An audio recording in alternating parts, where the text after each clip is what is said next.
Welcome to the latest Seahawks Draft Blog live stream. Rob Staten, Robbie Williams, Adam Nathan with you here. It is the night before the NFL draft.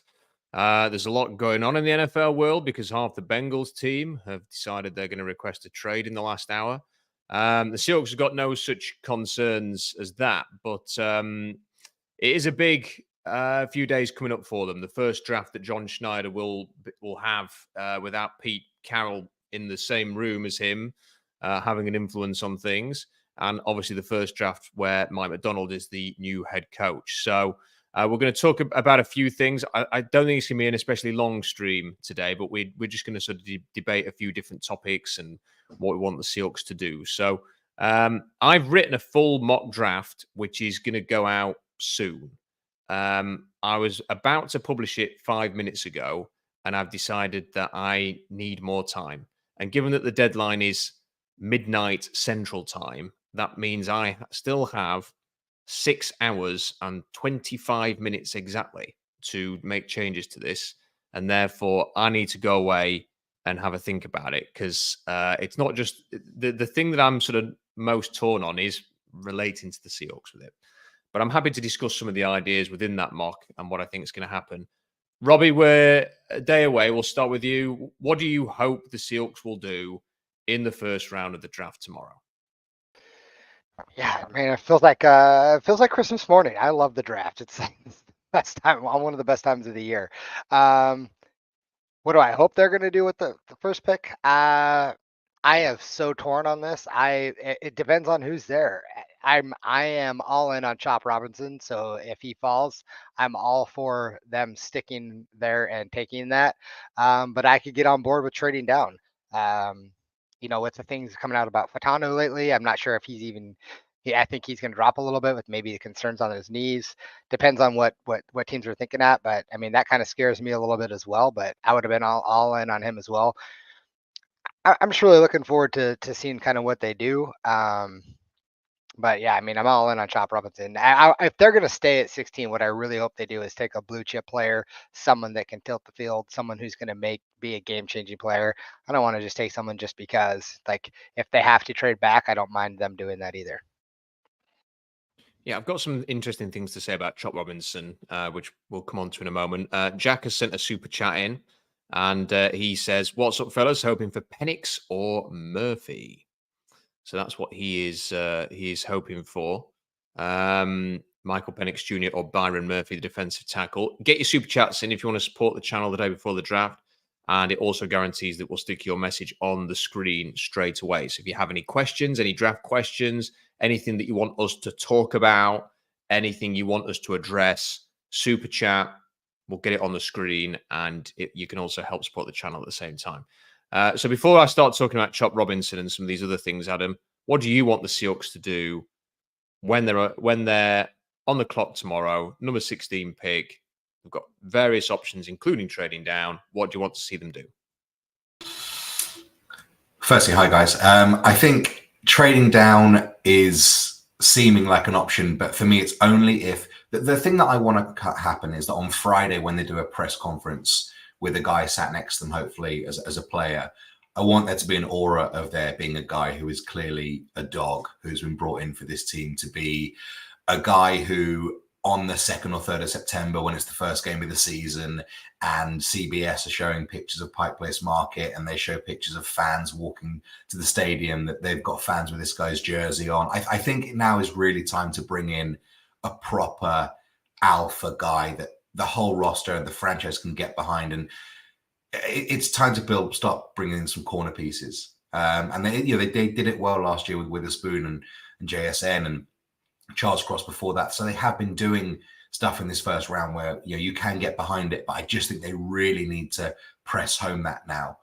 And if they end up trading down, I almost feel it needs to be 2 players that might be starting on opening day, players that are really going to be impact guys. But if they are going to stick, which I would like them to do, I want a guy that we're all inspired watching, sat next to John and Mike on Friday when they do hopefully have a chat to the media. I think that's part of the problem with the sticking and picking thing is, and when I did a stream with Jeff not that long ago, we both kind of wanted them to stick, but then I keep going back and forward on this because if they do stick and pick and the player they take is an offensive lineman, like how much is that actually? Like I always think with an offensive line, it's 5 guys working as one. It's not necessarily about having 5 first-round picks on your offensive line. If the Seahawks have 2 first-round picks on their offensive line in Charles Cross and, say, Troy Fatanu, that's not going to guarantee success.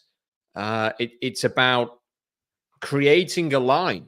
And that was one of the things that I don't think Tom Cable was ever really able to do. I can't remember. Mine's all over the place at the minute. I can't remember who replaced Tom Cable. It was the very experienced defensive line. Mike Slurry. That's it. And then and certainly Waldron and his mate didn't come close to sort of building a line. I have a degree of confidence that that is what Huff and Grubb will do, especially because Grubb has got a background in offensive line coaching. That what will actually happen over the next few years is a line will be created, and that is going to mean that you can bring in a first round pick and put them at left guard, for example, or right tackle. But unless your other positions that are not first round picks are sort of also building towards a 5-man team, you are going to have a struggling offensive line. And we all talk about how well, let's say, the Niners play. The Niners have Trent Williams, who's obviously probably the best left tackle in the league, but then they have a bunch of nobodies playing in the line, but it functions because the line functions, and they don't have the best offensive line aside from Williams, but it functions. The offense functions, and that's going to be the important thing. So if they stick at 16 and take the 2 offensive linemen that I love, Fuaga or Fatanu, I'm not going to be displeased with the pick. But then you wait until 81 to make another pick, and you do start to wonder what exactly is the impact. How much impact is this draft actually going to have on the Seahawks? Is it going to essentially come down to a 1-pick wonder draft where you just get one offensive lineman and everybody else is depth and, well, we'll take a shot on this guy in the middle rounds? If you trade down and you build up your draft board and you pick, let's say, if you could find a way to get into round, get a second round, maybe get a couple of extra thirds or whatever it is, and you pick up a lot on day 2, you might have a better chance of actually having a more impactful draft, but you aren't going to get what Robbie was talking about earlier, which is necessarily that blue chipper Robbie. And that's always the quandary, isn't it? Because let me put it this way. I don't think, as much as I love Fuaga or Fatanu, they're not going to be transformative picks, I don't think. They're just really good players at a vital position of need. But Chop Robinson, who you brought up, Robbie, if he ended up being Seattle's version of Micah Parsons, it wouldn't matter if none of the other picks hit if he becomes Micah Parsons, because then you've got an NFL game-wrecking Defensive Player of the Year candidate annually, All-Pro, who teams fear. So that's the difficulty, isn't it, Robbie? When we're talking about the need on the offensive line, if you are going to stick and pick, does it have to be someone like Robinson, or do you have to find someone who could be a defensive game wrecker to justify it, or a quarterback? Yeah, I mean, you hit it on the head there. I mean, I just feel like this is such a deep draft on the offensive tackle, guard position, the whole O-line actually. And then if you think about trading down, there are some really solid players that you could pick up in the second round who will come in and maybe be Pro Bowl level guards, and you don't need to necessarily spend your first round pick on one, and there's an opportunity to get somebody and that. So that's one of the reasons I've gone back on the 4th too. I really like the idea of trading down and gathering more picks in the 2nd, 3rd, 4th round pick, because there are a lot of really good players, and it's a deep draft in a position of need. You can possibly walk away with 2 really good offensive tackle or offensive linemen and not have to worry about spending your first round pick on just one and then trying to fit your needs later. Yeah. And I think one other thing that probably is worth mentioning in that, Robbie, is that every year there seems to be a guard that Seahawks fans want them to sign in free agency, and it's nearly always a former 3rd or 4th round pick that they want them to go and spend $15 million, $18, $20 million on. They're all kind of mid-rounders. So maybe the Seahawks could actually draft that guy instead of somebody else for a change. And I still think if they'd have not asked about moving Damian Lewis around to fit in Gabe Jackson, there's every chance that he would have ended up being a quality right guard. I think as soon as he started messing around trying to move him over to the left to accommodate Gabe Jackson, they kind of ruined everything. Hawks fan Matt Man, it's a great name, says Brady Henderson said to Brian Nemhauser today that he's sensing the team likes but doesn't love Penix. If they're lukewarm on him, would they feel stronger about the other QBs in this draft? Adam, this is a very interesting question because I can see a lot of teams liking Penix, not loving him, because you like there's the weights of how much is the concern versus the positives. The positive being amazing arm, can attack every blade of grass, elevated Washington. The negatives, can he take what's given, or is he just an explosive play specialist? He's had an injury history. For me, the injury history in itself is not the problem. It's the frame. It's what his body looks like. I'm not as worried about the performance against Michigan, where everyone was a bit crap for Washington and just lost to the better team. I'm more concerned about watching him sort of holding his lungs or whatever, his kidneys in place with a towel on his head after the game, looking like he'd just done 10 rounds with peak Mike Tyson. And you think that might be I'm not being funny, that Michigan game might be every week in the NFL. Like, you can't be limping off the field like that with a towel over his head every week. And I do wonder a little bit whether teams are thinking, well, hang on a minute, we don't have a great award-winning offensive line like Washington and 3 amazing receivers. He's going to get hit. Is he going to get hit and miss time? And that's where the like, not love thing comes in. Like the arm, don't love other aspects. So where do you actually grade him? And that's how you have to make your decision on where you're taking Michael Penix. You can't like someone and just go, well, we're just going to take him anyway. You have to be sensible with these things. And teams have been in the past, because we see a lot of quarterbacks get talked up about going early and they end up lasting longer than everyone expected. In my mock draft that I haven't published, I had Michael Penix going in the first round, but not in the top 20. I don't have an issue at all if the Seahawks want to take Michael Penix at 16. There's nothing they don't know about him. I'm not saying that I would do that, but for me, I'd have more of an issue if they traded down 7 or 8 picks, or even into the start of the second round and took him then. And I know that's probably quite weird logic, but given that there's nothing they don't know about Michael Penix, for me, with the love-like thing, you either love him enough to take him at 16 because you know so much about him that it doesn't matter what else you do in the draft. Because if you're going to come out of it with a 10-year starter at quarterback, you should stick at 16 and take the guy. Whereas if they start playing sort of chicken with it and, whoa, can we go down a few places and still get him?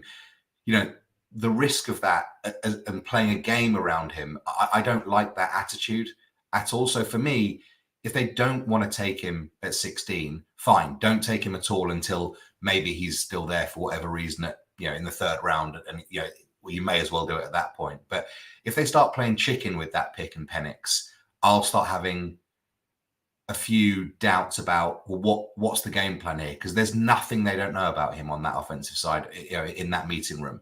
So it should be quite an easy pick for me, yes or no, because they've seen all they need to see. Yeah, and I think it's going to be fascinating to see how they approach the Penix thing. I don't think they will. I think they'll either love him and take him, or they'll be thinking, I just think I've spent a lot of time thinking about it. I know that somebody there was a comment, let me dig it out, said paralysis. So this one from Seatown Fence says paralysis by analysis.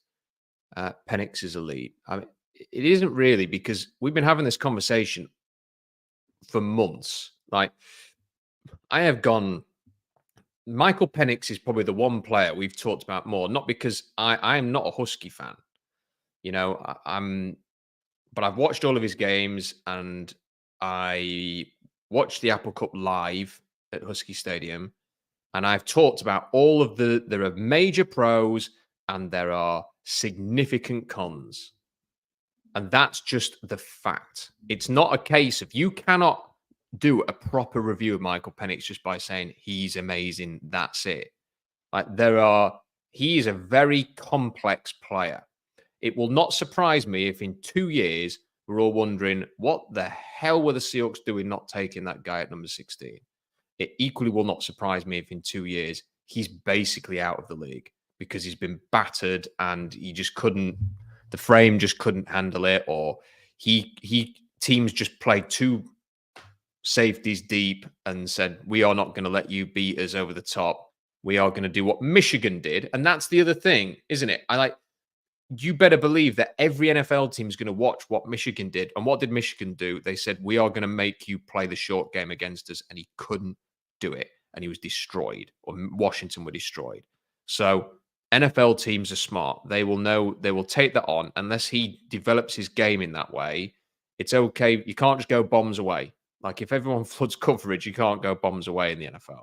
So there's going to have to be some development in his game. So it is a complex analysis. And I do think a lot of teams will view him like him, but we're willing to take him between here and here, not necessarily up here and stake our entire reputations on this player. And I suspect the Seahawks might be. I think that might be what Brady's inferring here, that the Seahawks are in that camp. That if they got a second-round pick or traded into the very end of round one, that might be a place where they'd be prepared to take him. This one from Chris says, there's another message I want to read out as well. Thanks to the great draft coverage, guys. Big fan of the channel. Can't wait to see what characteristics of the new Seahawks. What changes with Mike Mack as coach? I'm going to bring something to the table on this in a second, Chris. I really appreciate the super chat, and we'll come back to that in a second because I really want to ask the fellas about this. But I've got a few points I want to make on that. This is the other one I wanted to show. It's from Hawks fan Mattman again, saying Robbie's jacket is bloody awesome. Give us a show of the jacket, Robbie. Listen, this is like a walking throwback. This is a starter jacket. Listen, you were on with Puck the other day, and he was rocking his corduroy Seahawks hat, and so I thought I had to bust out my my 1990 Seahawks jacket that I got in the final game at the Kingdom. By the way, I bought this jacket in the playoff game against the Miami Dolphins where we lost to Dan Marino. But I was there and got to see it, and I swear I bought the jacket. I've had it since.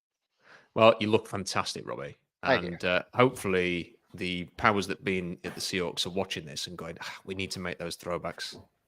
I'm reading there's something coming tomorrow about New Jersey. So, what? Robbie, be careful though, because that is something from the Seahawks history. So Mike McDonald might just run into the house at any minute and just steal it away from you, because we're not allowed any Seahawks history anymore.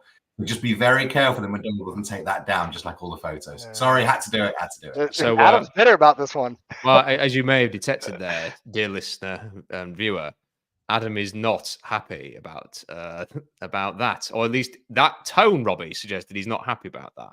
Yeah, because I must admit I couldn't give a toss, but Adam absolutely.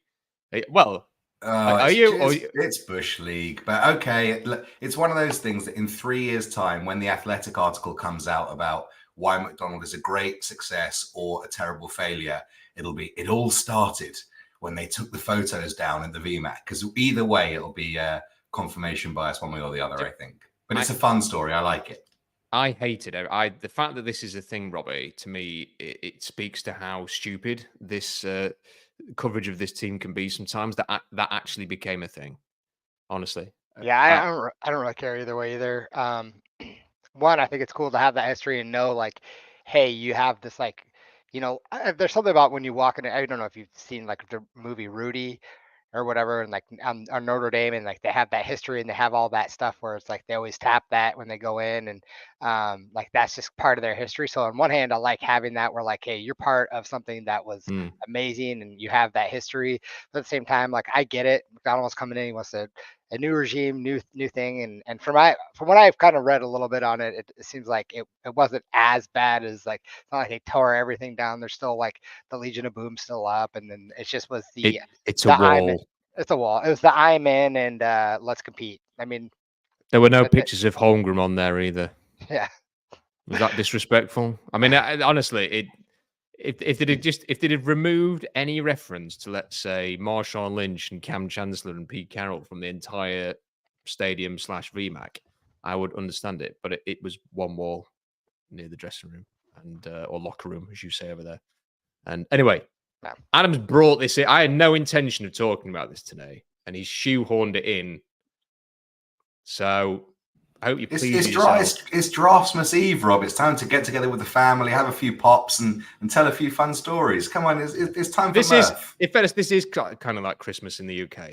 You have to have an argument about something at some point on Christmas Day, and we have now we've dabbled in the wall of shame as this seems to have become. Anyway, a couple more super chats. Paul, really appreciate the message and the very generous super chat there. And Hawks Zero says, if Troy Fatanu's knee issues are a long-term issue, he's still taking him at 16 if he's available. It's a really good question. I think that's what we should probably talk about next before I start waffling on about the defense. It is a concern, guys, isn't it? Because you already have an offensive lineman with serious questions about his knee in Abe Lucas. Now, there's nothing to suggest that Troy Fatanu has a knee that Pete Carroll referred to as chronic. As as soon as you use the word chronic to describe a joint, that's worrying. And we all kind of wonder whether Abe Lucas is ever going to come back from this now as a consequence. There's nothing to suggest this is anywhere near as serious as that.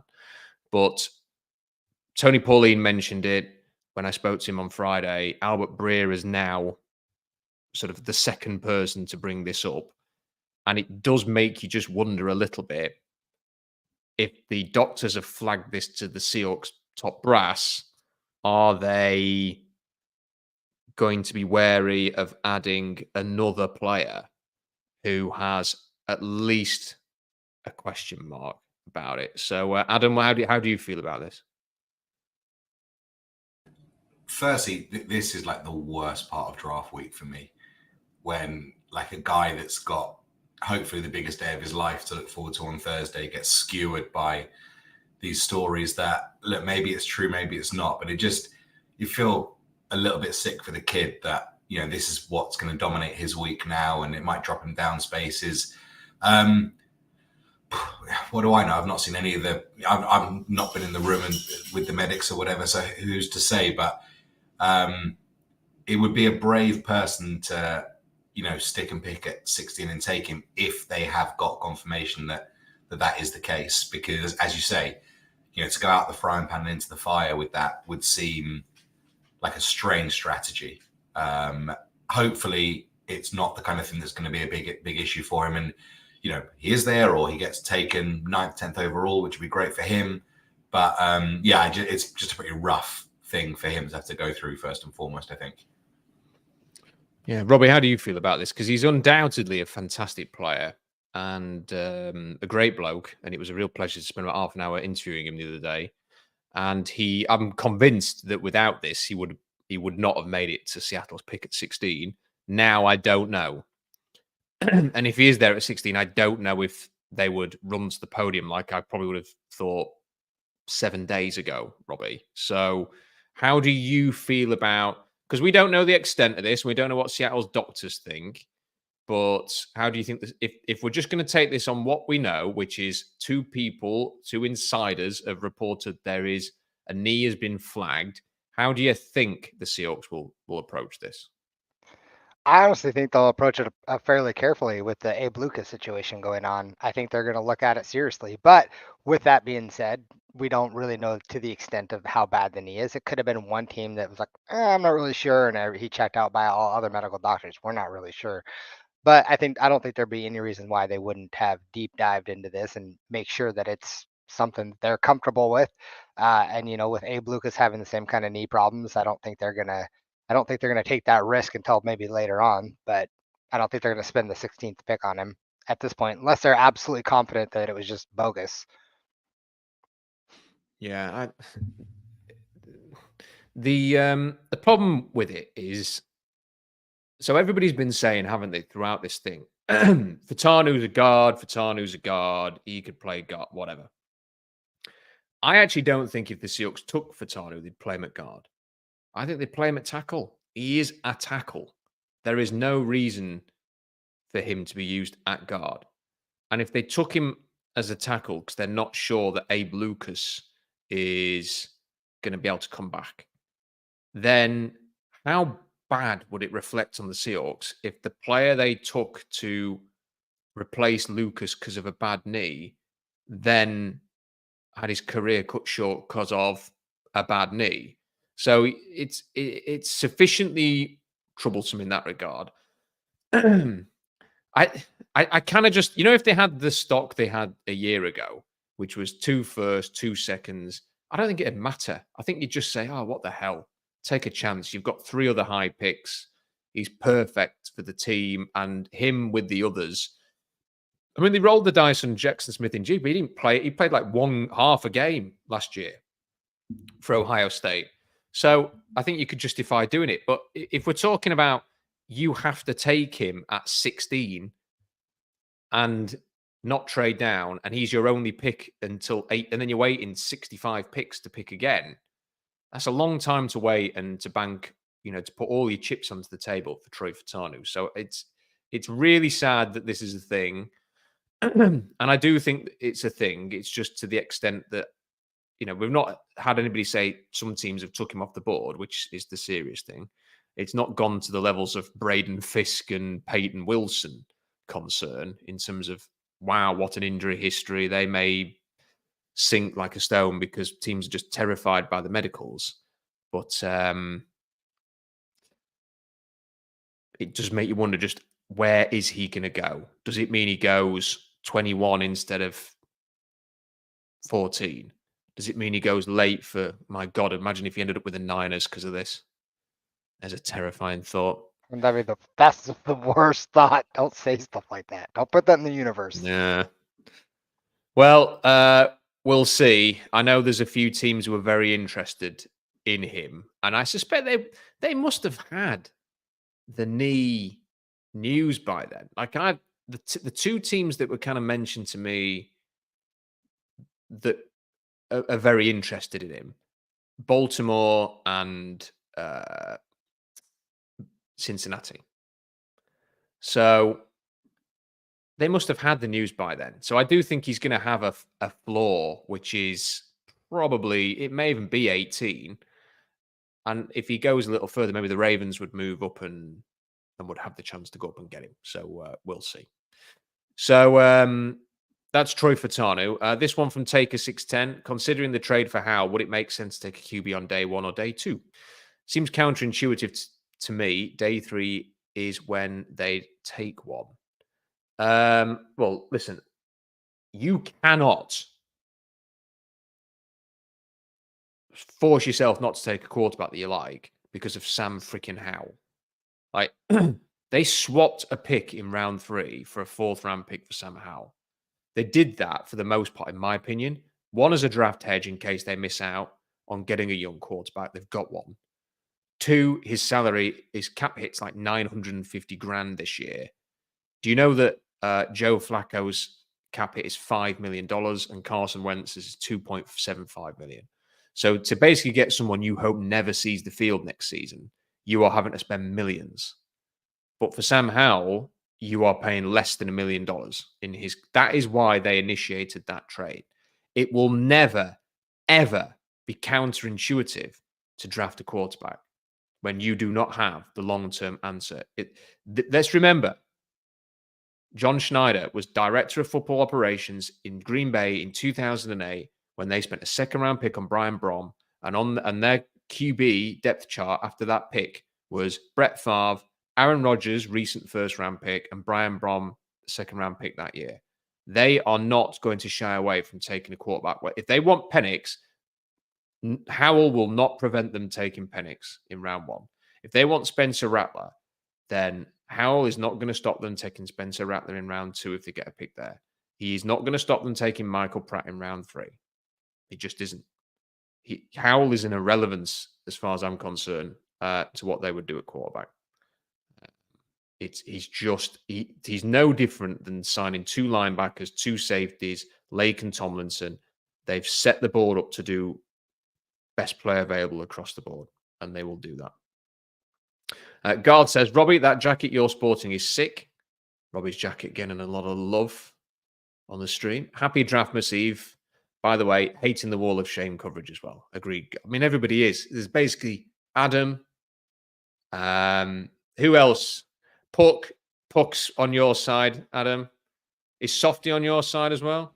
I think so, but you have to forget, I know nothing about the draft, so I have to try and bring something to this conversation. So I'm just in here just to throw a few grenades in, drink my sparkling water, and just watch you guys talk about actual stuff that matters. And if I can just fling something in, like this comment right now, that's what I'm here for. I'm having a great time.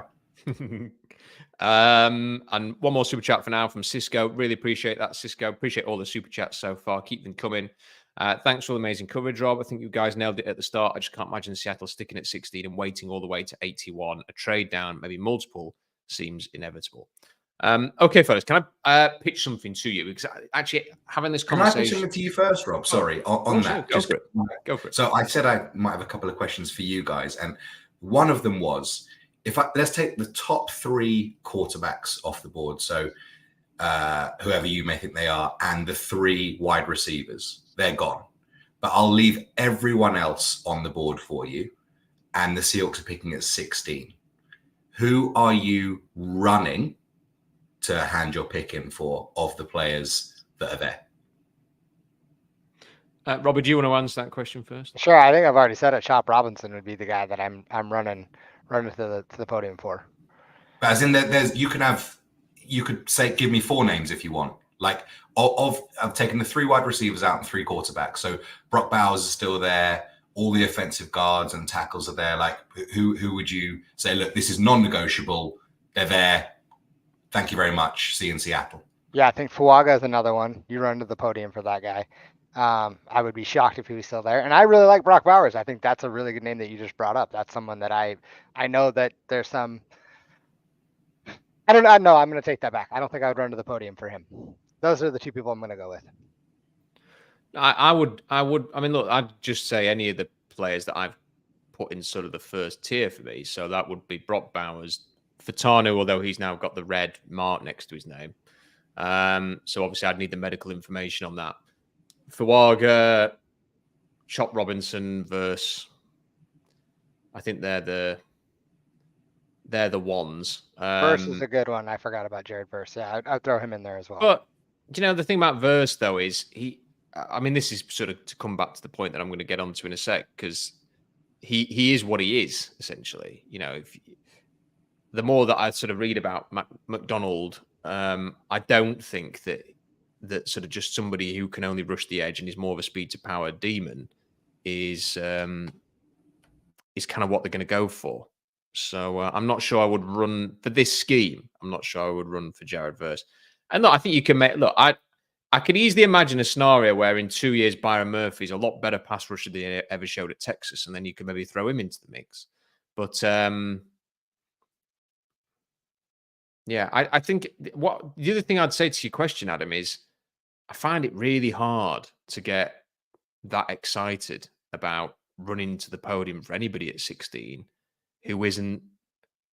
I think the player that I'd only ever be excited about running to the podium for would have to be a quarterback. I just think in every draft you always have sort of like several players, several options, several scenarios of trading down that would be equally appealing. The one time when, if I was the Seahawks GM, for example, that I'd go, yes, I'm going to jump out my seat and dance around the room and celebrate, is that's the QB I always wanted. That's the guy. I know he's going to be our guy. I'm running to that podium and I'm taking him. And that player will not be there at 16 this year. So in reality, your team trade back, like it's a lot. Obviously, I'm being reductive to what you just said, but in reality, you're going to find it hard tomorrow at a similar time to now to say, yeah, that's great. No, I think, I mean, there's plenty of players that I'll go, yeah, that makes sense. I like that. That's a good player. I'm not team trade back as a consequence of what I've just said. It's more a review of, there are very few players in any draft that sort of have me going, wow, I'm dancing around the room and running to the podium because they've reached it that aren't quarterbacks. If you said to me the Seahawks are going to trade to 25 overall and get a third-round pick, which is almost the identical trade they did in 2018 before selecting Rashad Penny, I would sit here and go, well, hang on a minute. You know, you're getting a third rounder. You're still waiting to pick 80 odd to pick again. You've not filled that void, that black hole between 16 and 81. You've just added another pick in the 80s, and the player you're going to take at 25 might be significantly worse than the player that you're going to take at 16. So therefore, I'm not a fan of that kind of trade. But if you said to me, you can trade down to 22 and get one of Philadelphia's second rounders, then I'm more inclined to go, yeah, I can understand why you would do that. So I think it's harder. You know, it's very hard to sort of, like I say, get excited about running to the podium for players that aren't. I think if there was somebody that I liked who was, you know, the same way that Sean Payton, John Schneider, and Andy Reid clearly all felt about Patrick Mahomes in 2017, that's the kind of player that I want to go, oh, that's the one I'm running to the podium for, or I'm trading up for. And I don't really see that player in this draft. I'll allow you a brisk walk to the podium if you want, instead of a run. The brisk walk would be for the players that are like, okay, we're at 16, they're still there. Let's just take him and forget about it, because that's the best thing to do. You know, the brisk walk could be for players like Bowers, because the thing is that if it was Pete Carroll's Seahawks still, I wouldn't be excited about Brock Bowers, because I've seen too many tight ends who are talented come to see their production die in Seattle. And the idea of you've got another weapon, it'd be just Jackson Smith and Jigba all again if it was Shane Waldron and Pete Carroll running the show. But now with Brian Grubb, you kind of think, well, hang on a minute, he's got all of these weapons that we thought were going to be dynamic and asked so many questions last year, and they never did. So if you can now get a lot of weapons for a better offensive coordinator, a more creative offensive mind, like it was Fatanu and Westover called the guy a mad scientist. Like, Shane Waldron's never been called a mad scientist. You know, slightly dull, he might have been called that, but it's a new era. So I probably would be having that brisk walk for a Bowers type, but Bowers ain't going to be there. Bowers' floor is 10 to the Jets. If Bowers is there, the Jets will take him. If the main question is someone like the Giants or the Titans going to take Bowers before the Jets? Will the Bears take him, or will someone like the Colts trade up for Bowers? But his floor is 10. So there we go. So we don't need a hashtag brisk walk for Bowers. That would be a nice. I mean, it would be a nice hashtag. Brisk walk for Bowers. Funnily enough, Brock Bowers is the kind of person who would enjoy a brisk walk. Having listened to some of his interviews, that would be the height of enjoyment for someone like Brock Bowers, who's quite a simple man. He likes his football and he likes practicing. And I don't think there's much else to him. Okay, the thing I wanted to pitch to you guys is I have found it quite irritating over the last few weeks witnessing the Cooper. I'm going to call him Cooper DeJean, because the second name is French. He is not French. Second name is clearly French. It should be pronounced DeJean. So I'm going to do it that way. He's been mocked to Seattle. He has been like touted as an option. Like Albert Breer was going on about it again yesterday. The Seahawks got their arses kicked by the Steelers last season at home with Mason Rudolph at quarterback, and they just took Seattle's soul. The idea of the Seahawks spending the 16th pick on another bloody defensive back and not addressing the front and then not picking again till 81 is so maddeningly dumb. I can't believe that it gets the attention it does. That's the first thing. The second thing, everybody says he's perfect for Mike McDonald. He's perfect because he can do this and he's versatile. He just look at his snaps on PFF. He basically played 1,100 snaps at literal cornerback. Not he had like 200 in the slot, 1,100 at cornerback and none at safety. And people are projecting him to safety because he's stiff in transition. That's it, because they don't think he can stay at corner.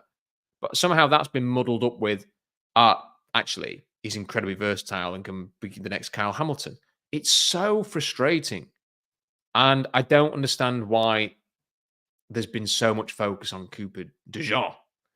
But the other thing is I think it's really prevented us from having a much better conversation, which Robbie started the stream with, which is if Mike McDonald wants to be versatile and keep teams guessing. There was an article that Seahawks.com put out yesterday that basically had some quotes from him.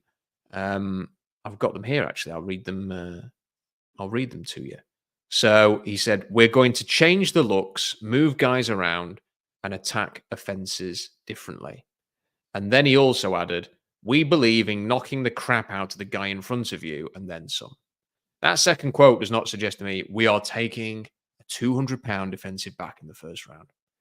The second quote suggests to me we are going to get a big, ugly, angry monster who is going to smack you in the face. That's what the second quote tells me. And the first quote tells me that big, angry MFer is going to be someone who can line up in lots of different places. Now, if you actually watch Chop Robinson, if you can go and find his game against Michigan, he's lined up everywhere. They have him stood up almost like as an orthodox linebacker and rushing. They have him rushing the edge. They have him stunting inside. They put him everywhere, which is exactly how Dallas uses Micah Parsons. They use him everywhere.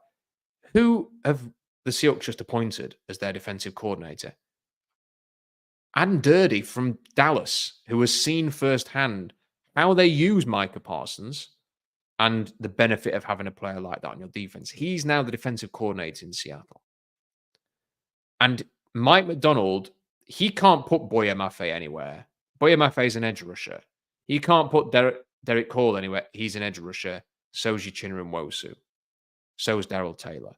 You could play Micah Parsons as a joker. You could play him absolutely all over the field. You could line him up in a position and the quarterback's got to go, I need to know what that guy's going to do on every single play. And if he's not getting the sack, the fact that you have to shift protection to Chop Robinson could create opportunities for Leonard Williams or Jaron Reed or Uchenna Nwosu, whatever. And it might be on 3rd and 8 that you actually have 2 edge rushers and Chop Robinson basically playing as a linebacker. So you can move him around. And the stuff about Chop Robinson, I find it amazing. Like I've been seeing the comments here, someone's saying, Andrew's saying, Chop Robinson has one move. He needs to learn technique. He doesn't have one move. Like, what you basically mean is when you line him up as an edge rusher, he can beat you with speed better than anybody else in this draft class. He is better at bending and straightening than probably any player that I've ever watched coming into the league. It's unbelievable what he can do. Like, that's not having one move. That's just, he does that fantastically well. But there is evidence of power. He just needs to be more consistent with it. Can you build up his repertoire? Sure. But Penn State moved him all across the line. Why did Michigan run the ball every single down in that second half? Because Chop Robinson was causing havoc in that first half. He has got a chance to be a Parsons level player. And people there's another person now saying Chop can't play the run and he's small. Chop Robinson's 254 freaking pounds. He is not small. There is so much nonsense talked about him. Do you realize he's as big as TJ Watt? Do you realize that he's like any other player of his position? He's 254 pounds. He's not small. He's not a liability against the run. He's not. You would not highlight the run defense as a major strength of his, but it's not a major weakness either. He is a top 10 player in the draft. And his upside is to be a Micah Parsons. And, like I can see C-Mode saying that he reminds him of, I don't see Vic Beasley in him at all. At all. Vic Beasley was a very different player. The only comparison is that they're quick. Both ran in the 4.4s. That's it. That's the only comparison. The comparison for me is Micah Parsons. So someone says Von Miller was the best bender and straighter. No. Von Miller did it. I mean, I'm not saying Von Miller's bad at doing that. Of course, he was fantastic at it. Chop Robinson's bend and straighten was better at Penn State than Von Miller's was at Texas A&M. And Von Miller doesn't mean that Chop Robinson's going to go on and have an amazing career. Just at that one particular thing, nobody does it better than Chop Robinson. It's fantastic. And Misfits now said D Ford. I mean, like, it's just what's the phrase that people were using all off season about if you don't rate Geno Smith? Was it something about you don't know ball or something? If you think Chop Robinson is D Ford, you don't know ball. I'm sorry. And then the other anyway, the slander of Chop Robinson has sent me off in a different direction. The other thing I was going to say is the other player that really speaks to what I think Mike McDonald was saying there about we want to keep teams guessing and playing with violence is Darius Robinson, because he has also played over tackle, inside, attacking the B gap. He's played across that line. He's basically played every defensive line position. There are not many human beings who are 285 pounds with his length and his power and explosion. I don't care that he ran a 4.95. He's 485 pounds. That'd be something. He's 285 pounds. He's not 250. So I think he is another kind of player that I'm going to take the comments off because they're distracting me because of the nonsense. Darius Robinson is another player who you could put outside and you could play the run. He could blow plays up. You could have him just hammering the tackle and guard to create stunting opportunities off the outside. You could have him and Leonard Williams holding 1 point and having edge rushers stunting from that side. Or you could just create openings for the edge rusher on the same side by having those both lined up together. So there's all sorts. Like this, I love the idea of having 2 defensive tackles. Maybe one of them is Draymond Jones. And then, so you've got Jones, Williams, Robinson. Robinson and Williams attack, tackle, guard. Draymond Jones stunts around that side. So you basically have one side of the line blocking nobody, and then the other side's being overloaded. And the power of Williams and Robinson create the chance for the stunt with Draymond Jones. That to me just sounds so enticing. And sort of knowing where he's going to be in different places, he's going to give you different looks. I think it's very, very intriguing. I think he's unlike any other player in this draft. You do not see many players like this. I think the way that he blows up plays is reminiscent of a less twitchy version of Jadeveon Clowney, a bigger version as well. And he also has all of the character hallmarks that the Seahawks look for. So I think they are 2 players that when we actually talk about Mike McDonald versatility, improving the trenches, asking questions of teams, being able to line people up in very different positions, Robbie, they are 2 players I think we should be talking about, not Cooper DeJean. What do you think? Yeah, no, I mean, I agree. I think, one of the things is this is not Pete Carroll's Seahawks anymore, right? It's Mike McDonald's Seahawks, and it's going to be very different. And I think that the players that he looked for are going to be different than what Pete Carroll looked for. And again, I'm not discrediting college statistics. I'm not, discrediting their 40 times or, their short shuttles or anything like that. But I just think he might have a specific idea in mind of what he's actually looking for. I just have no idea what it is. I mean, you can try to compare it as much as you want. And I think that's when some people are like, oh, it can be the Kyle Hamilton of the defense. I don't know if he needs that or if he wants it. I mean, obviously it'd be great to have Kyle Hamilton, but like, is he going to go target that with the 16th pick? I don't know. Like, it's really hard to kind of compare what he's actually going to do. This first draft, I think that's why there's so much, conflict here is that there's no one knows, that no one knows what kind of draft they're going to have. Like, yes, we still have John Snyder, but Mike McDonald's going to have a big say in the kind of player that he's targeting and what he's looking for. I just think it's going to be a very different draft than what we're kind of expecting. Adam? Yeah, on all of that, I've found it quite interesting how much John himself and the four guys that were put out in the press conference last week seemed very, very strong in their assertion that John has been running the team for the last X number of years. The natural assumption that I think a lot of Seahawks fans had was that Pete was in charge, John was there, but ultimately Pete had final say, was doing everything. It was all his players, blah, blah, blah. And now is John's time to step up and take the mantle. But I found it quite interesting how forthright everyone's been in saying, no, this has been John's team. Pete had an overall veto, but Pete did his thing. John's been doing his thing in the draft and whatever. And I just wonder if you think that means that, it will be that different this time, because I think it's almost a bit strange that when a head coach has been fired, the GM, who could so easily have just palmed it off and say, yeah, look, we're going in a different direction now. And I'm excited to see what it could be like, with more responsibility. But he's almost accepted responsibility of a team that in a way has failed to a point where the head coach got fired. But also, I wonder what you guys think that, maybe things aren't going to be as different. Maybe it isn't going to be a quarterback in the second round or third round if they want one, because John seemingly has had the chance to do that every year for the last 12. So I'm sort of taking the Dijon point and extrapolating it slightly, but I just wonder what you guys think about that as a more general point when it comes to John, who is saying there's more continuity than we think, which is, I find, quite a surprising take from him.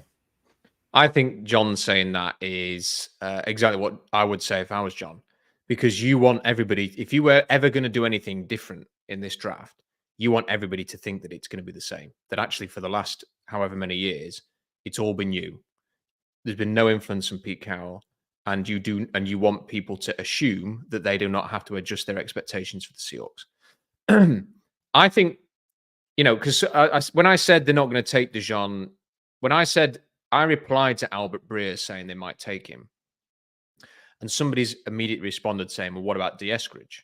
Like, John Schneider took him instead of Creed Humphrey, which is like the Seahawks fans, they're never going to let that go. But if you actually look at it, like, they always, like, I'm going to go on the Seahawks draft history. Like, the idea that the Seahawks have not focused on the trenches is ridiculous, because they've almost exclusively, like, their first pick, Russell Okung, was an offensive tackle. Their second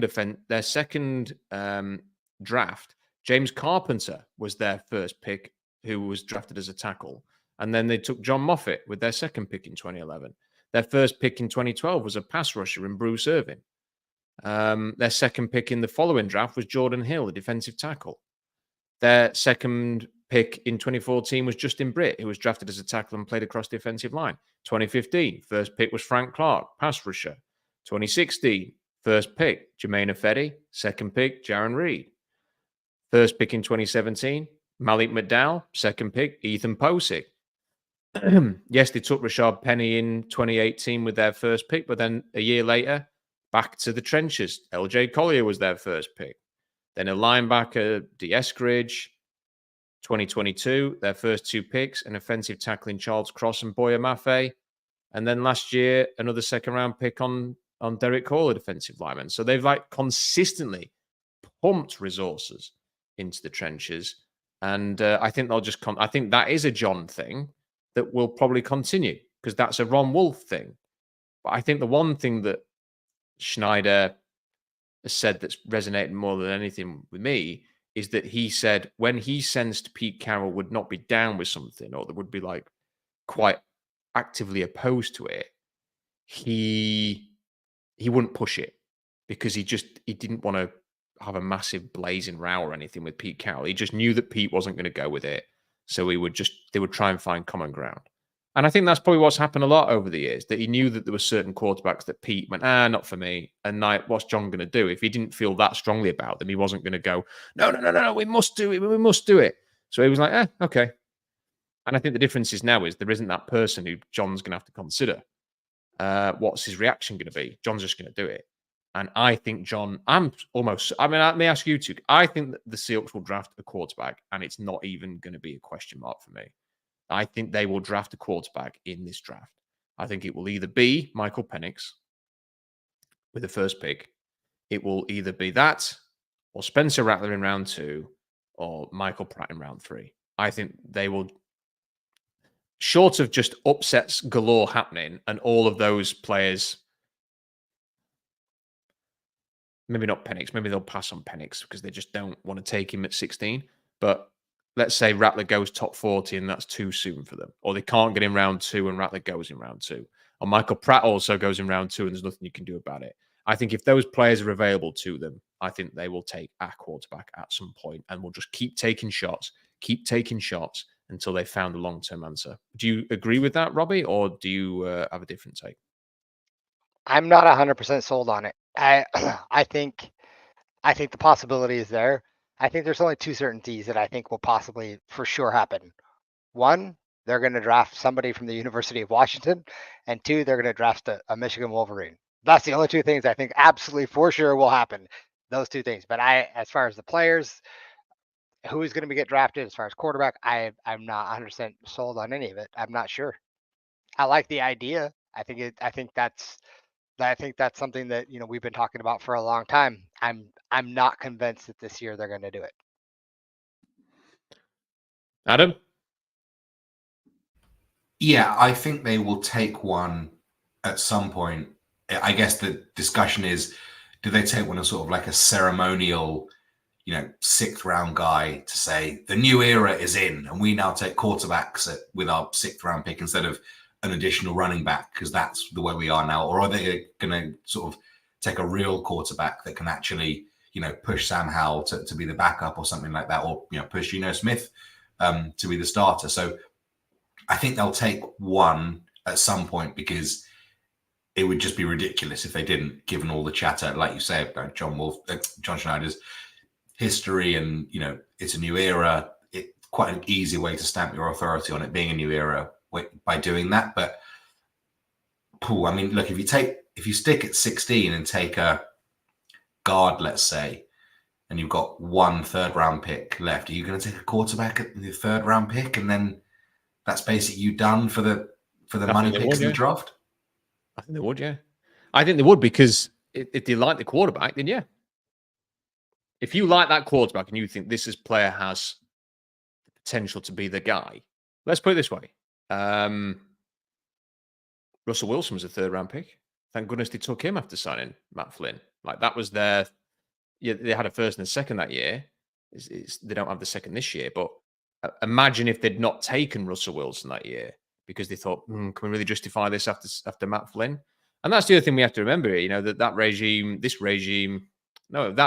the Carroll Schneider regime took a Wilson pick in round 3, despite paying Matt Flynn a fortune and having Tavares Jackson on the roster.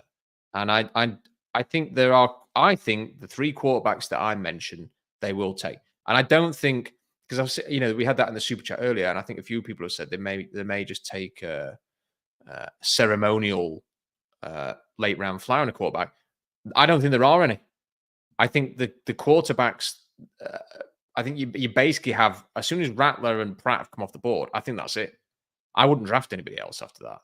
Like people say, Joe Milton. Joe Milton can't throw. Joe Milton's just an athlete. That in a few years' time, someone will try Joe Milton at receiver or tight end in a camp.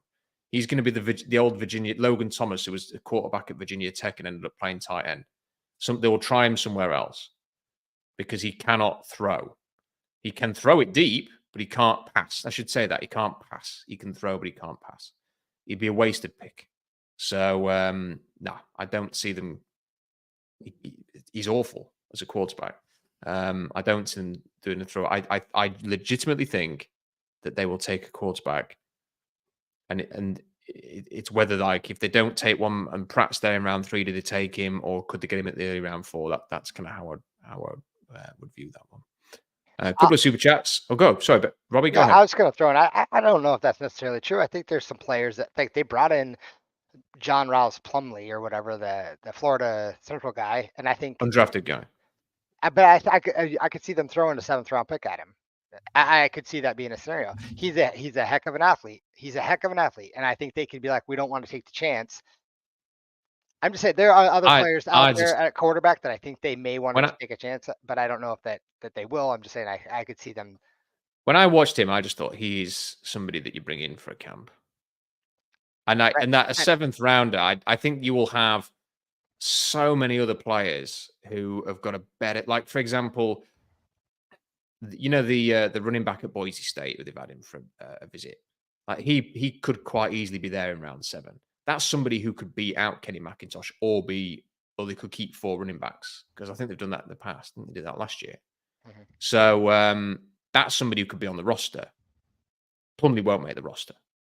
Like he'd be practice squad player. So I don't think there's the need. And if somebody else snaps him up, well, you just crack on. Like it's not. I don't think it's worth it. I think So I don't. if they see a development project there, someone who they think has the potential, I think they do it. Nah, I just don't see that in him at all. He's in like you said, I'm he's an using athlete. his name only because they brought him in for a top 30 pick. There might be someone else out there, but I'm just saying. I think after 4th round, after I don't think there's necessarily it's done. I could see them liking somebody and just throwing a late round flyer on someone, and maybe John wants to Those do it just because he said he wants to draft a quarterback.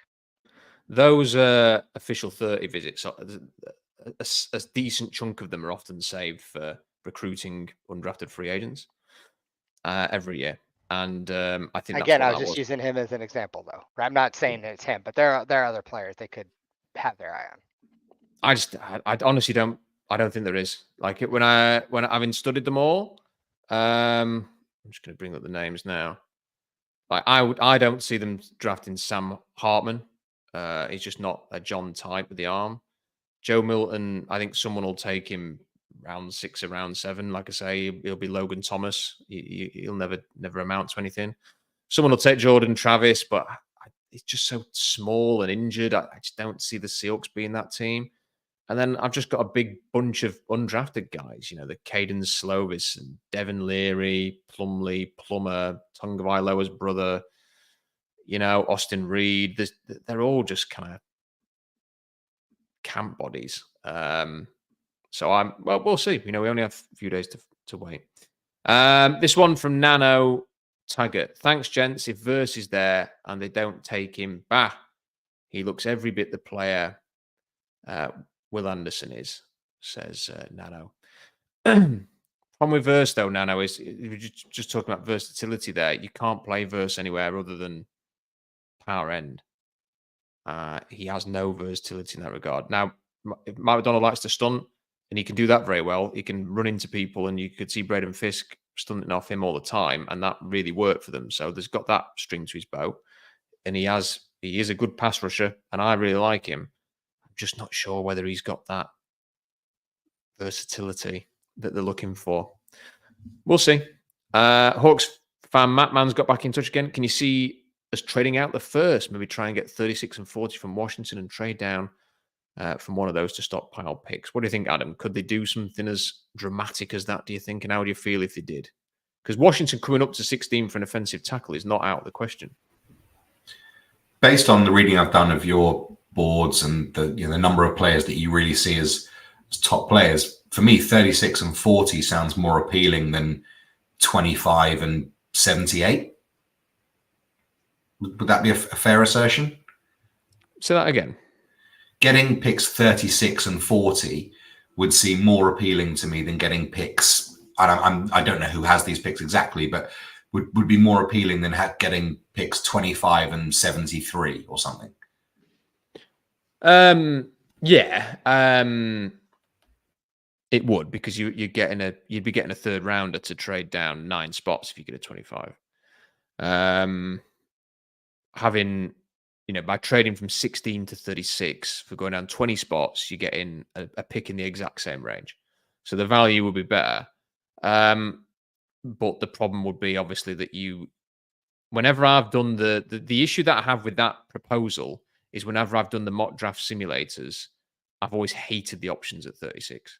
Like all of the players that at your positions of real need are gone.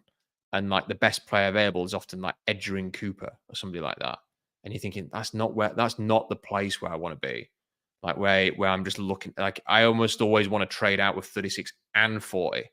Yeah, like I almost want to go back another 10 spots and start getting into another range of value again, or trade up from 36 into the back end of round one.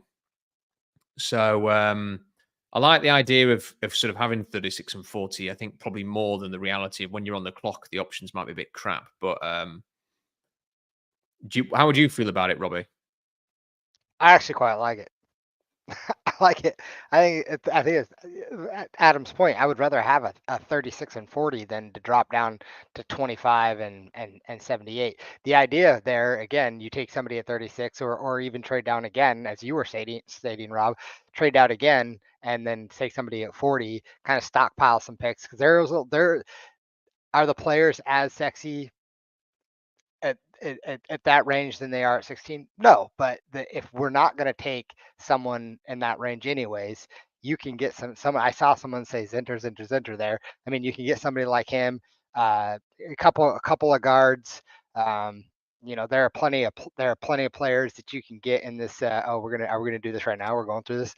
Happening. Strap in, everyone. Strap in. It's not draft time. Now we're talking. Yeah, it's it just got into serious. Thursday. It's Thursday serious. in the UK, and Rob can't help himself. We're mocking. Come on. Well, I thought we'd have a look at who's there. Yeah, ultimately, if you do that kind of deal, I think you're getting the opportunity to take a couple solid players and move down. And I would quite like, and I don't know if somebody would really have to offer this, but I would quite like, getting some extra draft capital for next year as well. So if that's a possibility, I'd take that. So this is worked out perfectly. Let me see if I can. Is that making it bigger? Did that make it bigger? It did, yeah. Yeah. So you can now see a bit clearer who the available players are. So you've traded out a 36, and the best players on the board, according to the ESPN mock draft simulator, are Xavier Legette, who's a receiver, Peyton Wilson, who's got the injury red flags, Keon Coleman, who's a receiver, Bo Nix, any takers? Braden Fisk, who's got injury flags, Marshawn Nealand, who I like, but I'm just not sure he's going to be a major difference maker as a pass rusher. Edgerrin Cooper, Jonathan Brooks, Ricky Pearsall, Chris Jenkins, Michael Penix is there. But let's assume Michael Penix has gone, right, just for the purpose of this exercise, because I think we all agree that I think by pick 36, the chances are that Penix has gone. Do you see the point there, though? Like, who are you taking? Like, it's great to have 36 and 40, but who are you going to draft from that? Who do you come? Like, if I said to you, right, we're going to take Marshawn Nealand, I mean, let's just do it. So you take Marshawn Nealand. I'll have to shrink it again. There, we say, okay, we like Marshawn Nealand. We're back on the clock, and you've got the same options there. Like, who could you take now? Again, assuming that Penix has gone, who could you take now to feel really, really good about the Seahawks trading down? Because if you get two great players at 36 and 40, it's a cracking trade, isn't it? I would suggest that these options. What do we think? Who's gone at 25 in this mock, Rob? Let's have a look.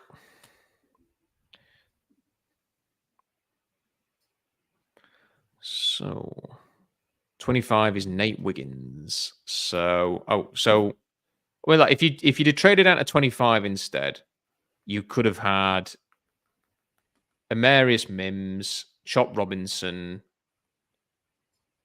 Darius Robinson. So I would suggest that, if you'd have traded down, I mean, let's just do it. Let's cancel that. Start again. I quite like this ESPN mock draft simulator. It just looks nice. Okay. Let's make a trade. 25, you said, yeah? Yeah, 25. Okay. So we'll get a second round pick. So these are the options at 25. So you've got the second rounder. Obviously, I don't think we expect that JJ McCarthy is going to be there, so we'll ignore that. I do. You do. I'm not convinced. Well, There's matey boy Chop Robinson, so you're happy. Yeah, Chop Robinson's there. Darius Robinson's there. Tyler Guyton's still there. So, there's... And Pennick's obviously down there. So, I would say that is so much better than 36 and 40. And you've got 58 out of this as well. So you've got a second rounder. So, for example, this is what I would do in this situation. Granted, but Adam's initial pitch wasn't a second rounder. It was a first or a first and a third or 2 seconds. Yeah. Which is fair enough. This is different. If you're pitching a first and a second, then I'm on board. But Oh yeah, for sure. You're okay. pitching Well, first and a third is a little different. Well, we'll do it. We'll do it that way then. We're mocking all night, guys. Strap in. That's not. Get another Dr. Pepper out the fridge, Rob. We're going to be here all night. How many viewers have we lost? That's not a value trade, though, is it? Like the trade value is so weighted. Like I mean, like the ESPN mock draft simulator, by the way, allows you to pretty much be quite lenient with the trades, and it's even saying no, you are not allowed to do this. So it would have to be 2 third rounders. So we're going to go with that. But again, let's just take the ESPN's thing out of this. And you had said prior we had dropped down to 20 or whatever pick it was to take. I think I said like 25 and 71. No, I meant Rob when when we dropped down, all we got was a third round pick out of it when we drafted Rashad Penny, right? Yeah. So we dropped down and took Penny, and all we got was a third. I'll give you the exact trade terms.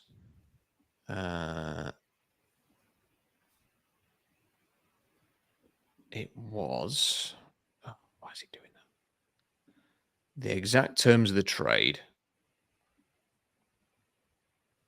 Seattle traded 18 and a 7th rounder for 27 and 76. So it was the 76th pick. So it's, this is 12 picks later. And they went from 18 to 25. I like to 27, 18 to 27. So they did, it's still 9, it's a 9 pick drop, but there is a 12 pick difference in the third round, third rounder that you would be acquiring. Mm-hmm. So it is not weighted. You have to consider that it's 88, not 76. God, that was a rubbish trade back. Yeah. It was terrible. It was crap. It was. Yeah. Basically, they decided they were going to take a running back, and they just took one, and I think basically they bent over a barrel. Yeah. I like what somebody said. Instead of 91, add a second round pick in 2025. Okay. The Packers won't accept the trade. Bastards. Bastards. So they will accept the 2 thirds. Well, we'll do the 2 thirds. We'll do the 2 thirds, and we'll just sort of see. Sneaky Gutenkoost at it again. So in this situation, Graham Barton's lasted this time as well. So I think you've got 2 really good options there. Yeah. So we'll just go with Chop Robinson just for the just for the sake of that's the player we've talked a lot about tonight. And then it'll fast forward to the next pick, which obviously is the native pick. But what you get here now is you are picking 3 times in 10 picks, aren't you? Which is quite nice.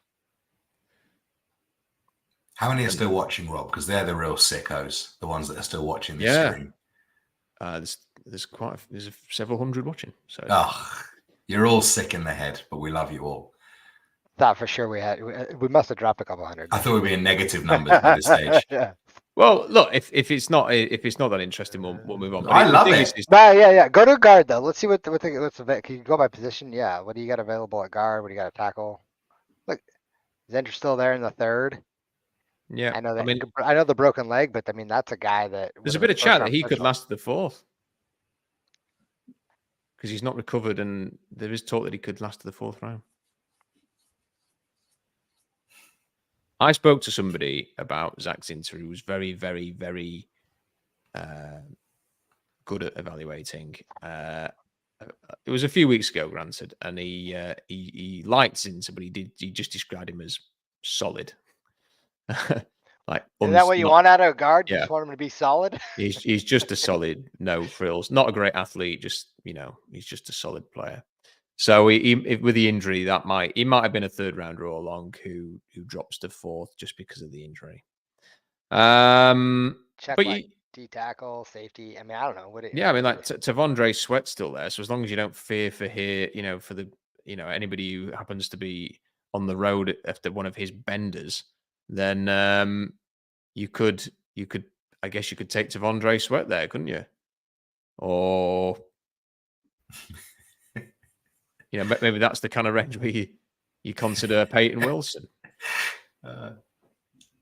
Shane Russell's not going to be there.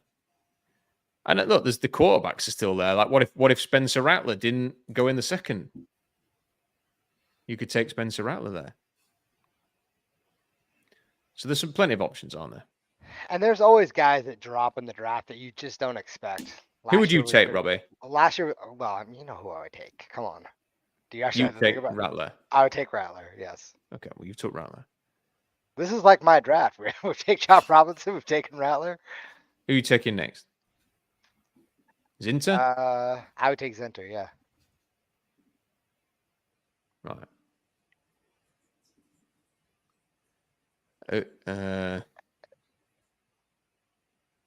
Just do one more to finish what position would you like to go next?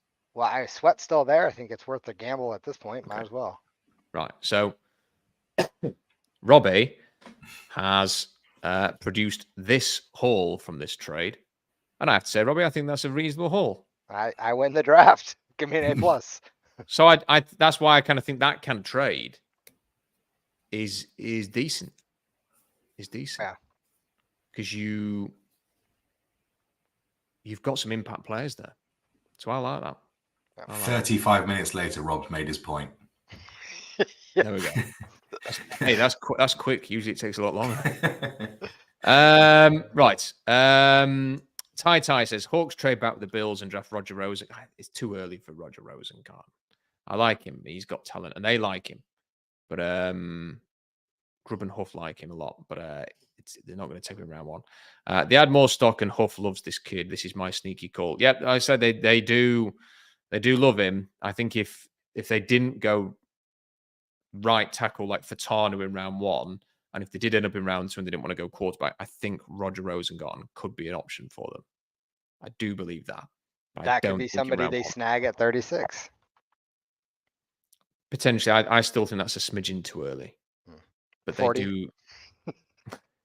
I think he's probably like second half of round two, but it's kind of all over the place. Like, he's not in Daniel Jeremiah's top 100, but then a lot of other people have him mocked in the top 50. So is he in the top 100? I don't know. I've not checked that, to be honest. Matt Berkson says, concerned if Schneider doesn't trade down from 16, he uses 2025 picks to get it into the 2024 second. Would rather trade down twice. If anything, we should be adding extra future picks to find that QB. I think the problem is if you want to get into the second round this year, it will cost you your first rounder next year.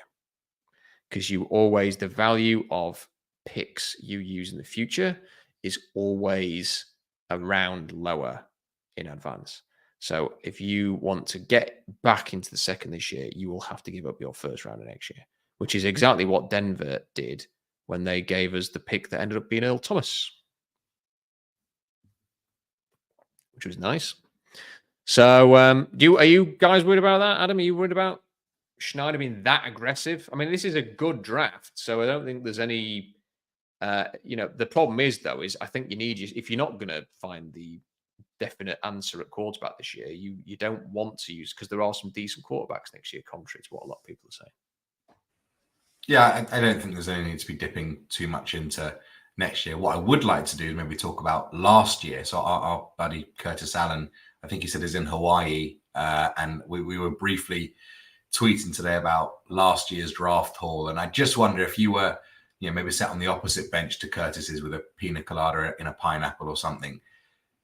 In that, would you have a think and say, God, those 4 picks last year, we didn't come away with a quarterback.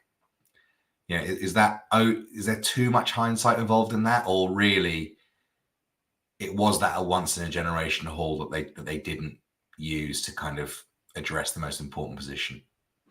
Well, I'd look at it this way. First of all, I don't think you could have matched the Carolina Panthers offer to go up from number 9 to go to number 1.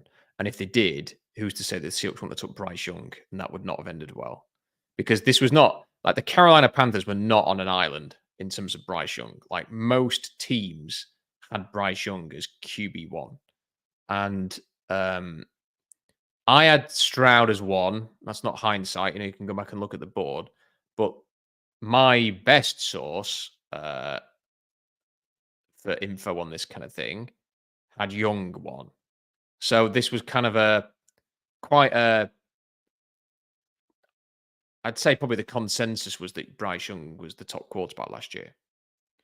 So if the Seahawks had done everything they could to get to number 1, like given up everything, like both firsts, a player, let's say DK Metcalf, because they gave away the receiver, didn't they? The Panthers. Let's say they matched that, both first that year and DK Metcalf, and they'd gone up to number 1. We might be sat here today with Bryce Young from all of that, and we'd be going, what the hell was that? So that's the first thing I'd say. There was no CJ Stroud went second, and because the Texans took him, there was no way of trading into number 2 to get CJ Stroud. It was I don't know who said it actually. It might have been Schrager said that the Titans had a deal with the Cardinals number 3 for Stroud if Stroud got to number 3. So it's interesting that they were going to move up and get him, and he ended up in the division with Houston anyway. That info might have got to Houston, and you wondered a little bit what they thought. Why do they like it? They like him that much. We'll take him. You do some little things like that can get out, and that is interesting. And then obviously Houston went up again with the Cardinals and gave up a huge amount, including future firsts, to go and get Will Anderson. Could the Seahawks have done that kind of a deal to get Anthony Richardson? Yeah. But the problem is Robbie, you loved Anthony Richardson. I loved Anthony Richardson. I don't know if I loved him enough to spend like this year's first rounder on him though. And so like multiple first or both first rounders to go and get Anthony Richardson. And as great as the potential was for Anthony Richardson, he's still a major unknown in the NFL. He lasted like 4 games, didn't he? And then he was injured. So I'm not sure that, the perception of Anthony Richardson is quite positive at the minute, but for no real reason as to why. So I'm not sure that I want, I'd have happily drafted him at 5, but I don't know if I would have traded away like 2 firsts for him or something like that. Would you have done that, Robbie? If you could go back in time now, would you outbid the Texans for the number 3 pick to get Anthony Richardson? So you're saying we would have given up both picks last year and our first pick this year? I'll have to have a look at let me have a or look. Was it the number 5 and this year's first to go up? I think. Okay, I've got it here. So the Texans gave up their first and second rounders last year, and excuse me, and a first this year. So it was essentially 3 firsts. It's hard for me to say. In hindsight, last year I would have said yes, pay the iron price, do it, right? I think we were all screaming for that. Trade up if we need to. Go get your guy. If you're that convinced he's it, go get him. Sitting here now, it'd be easy to say, yeah, I would have made that trade if it was CJ Stroud. But that's because how well he played. It's a hard call. I mean, I still like Anthony Richardson. Got to see more from him though. Yeah, I mean, essentially what you would have had was no 16 pick this year. No Jackson Smith and Jigba, no Devin Witherspoon, but you would have had Anthony Richardson. Yeah, that's where you'd be. Last year, I would have said yes during that time, not knowing who we were going to draft, and at this time, I'd say no. And that's kind of where I would have taken Richardson. I would have happily taken Richardson at 5. I don't know if I would have wanted to give up all of that. You would have had $30 million more just to add because you wouldn't have probably kept Geno on at that price. You You probably wouldn't.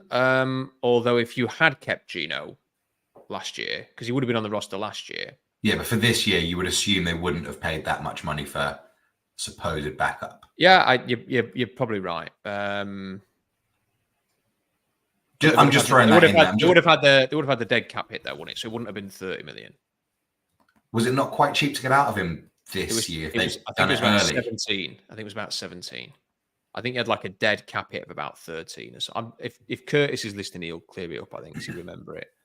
But I'm just throwing that in there as an additional sort of hypothetical because you could have gone and got a cornerback for. There was definitely some dead cap that was attached to Gino, so it was a significant saving, but it wasn't 30 million. It might have been enough to sign a guard, but in the current market, I'm not sure. I'm not sure I would have done that. I think I'd rather. I would have taken Richardson, but I'm not giving all that up. Did we get an answer? Did you? Have we kind of clarified whether we are concerned if Schneider's going to give up future stock or not? Did we answer that? Do we think? Is it a concern? I don't think we're too concerned, given what you'd need to give up to get into the. As you say, if it's a first for a second, then I'd be concerned if he did it. I'm not concerned that he will do it. Yeah. It depends on the player.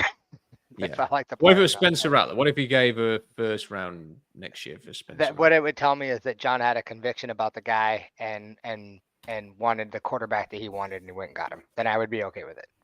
Yeah, actually, I have a pretty okay rule that I'll give up anything for a quarterback if you think that's the right guy.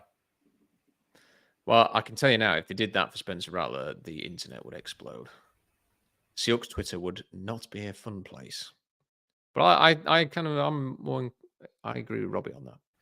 Would that be hashtag racing up for Rattler, do you think? Oh. Well, it would be if the all the hashtags. Final thing, because my voice is about to go. Zorn76 says, I would love Latu or Verse at 16, or cornerback if one falls that we like and compare with Witherspoon as a tandem. Happy draft eve, everyone. Zorn, thank you for that very generous super chat. I cannot agree with you about cornerback. I just feel as much as frustrating as Reek Woolen was last year, especially the bit where he started grabbing his balls against the Cardinals in the last game. The idea of this team, like I said, getting absolutely smashed by the Steelers and their biggest asset of the entire offseason going on a cornerback after that defeat would be, I mean, it would be, I am going to throw a shoe at the TV level of frustration if that happens. And I don't want to do that because I only bought the TV a few months ago. So I don't want to do that. But it would happen.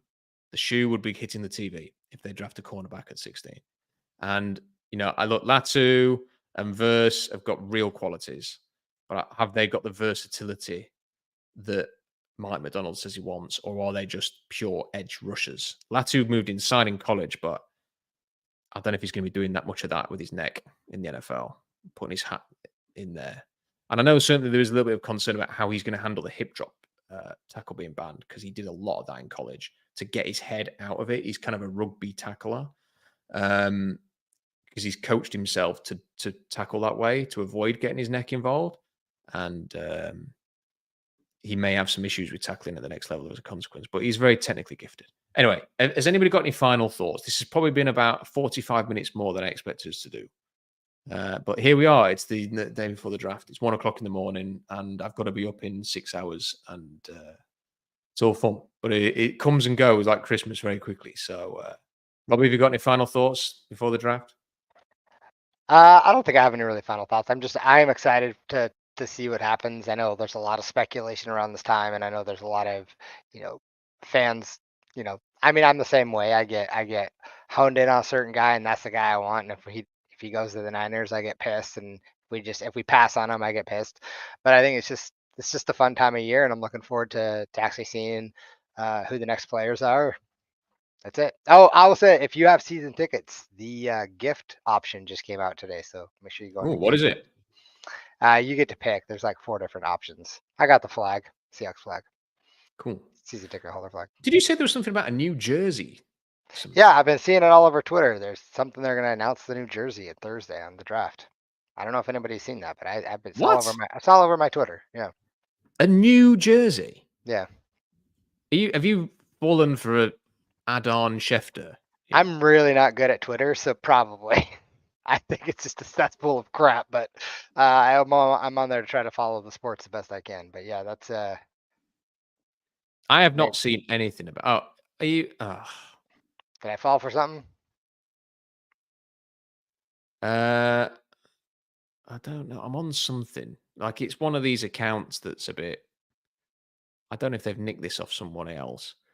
The Seahawks plan to unveil new uniforms Thursday. Sources around they expect that the reveal will occur as their first round selection will display the team's new home jersey on stage. Now that they've already said, like they do the thing on KJR about the they do the thing on KJR where they have the presidents on, don't they, on President's Day? And Chuck Arnold was asked about the jerseys, and he said there was nothing happening with that. So I think you have been duped, Robbie. Yeah. They'd have teased it by now. They're not going to go, oh, and by the way, here's the new jersey. Not my first time getting duped on Twitter. If the Seahawks draft a player who's not in Detroit, they're not going to be holding a jersey up, are they? So no, I'm afraid not. Although I'd love the throwbacks to come back. So be funny if they're like, we were going to give you new uniforms, but we traded out the first pick, so not doing that this year. Sorry, guys. Yeah. Yeah. The one thing that I do quite enjoy about trading down is it winds so many people up, and I kind of take a perverse pleasure out of that. I also, do you know the thing about trading down? It builds the anticipation when you're like, oh, yeah, they're going to pick, oh, they've traded down. And then you've got like another hour of, oh, I wonder what they're going to do. Like it just extends it. Like you have like months and months of what are they going to do? What are they going to do? And then you get a bit more. And that's always better. I always kind of find the anticipation's better than actually knowing what they've done. So there we go. Anyway, big thank you for Robbie and Adam joining us today. Big thank you to everybody who sent in a super chat and for supporting the channel. It's really appreciated. Big thank you to everybody who has been part of the blog or the channel over the last few months. I started watching tape for this draft class in May last year, so we're nearly at the end. Join us for the draft tomorrow. We're not doing live streams or anything like. I feel like everybody's doing a live stream, by the way. Like if everybody does a live stream, is anybody actually going to be watching any of these things? I do wonder that a little bit. But we are going to do a live blog. So if you are watching on ESPN or NFL Network and you want to listen to them talking about the draft, if you want to hear Mel Kiper's view, but you want to read what I think about every pick, then SeahawksDraftBlog.com. And then what we will do, Adam, I think it'll be depend on whether you're available or not. But Robbie, we are going to get together, aren't we, at the end of each day and analyze what the Seahawks have done. So at the end of the first round, we will do a live stream and we will reflect on either the Seahawks pick or trading with the Commanders to 36 and 40 if they've done that. And yeah. And the great thing is all the mock draft simulators update, Robbie. So if they did do that, we could get them loaded up and go, here we go. Like, what are they going to do? Think we did that last year. Yeah. So there we go. So we're going to react to that, and we'll do that after every day. I'm also going to join Puck for his live draft show. I'll be on for the first 20 minutes. If you do check out any of the live streams tomorrow, check that one out. And there we go. So I'm now going to go and finish this bloody mock draft and check that out because it'll be on the Seahawks Draft blog very, very soon. Have a great draft day tomorrow and enjoy all of the coverage. And don't get too upset about what the Seahawks will do. Leave that to me when they pick somebody I don't like. Until next time, we'll see you later. Bye for now.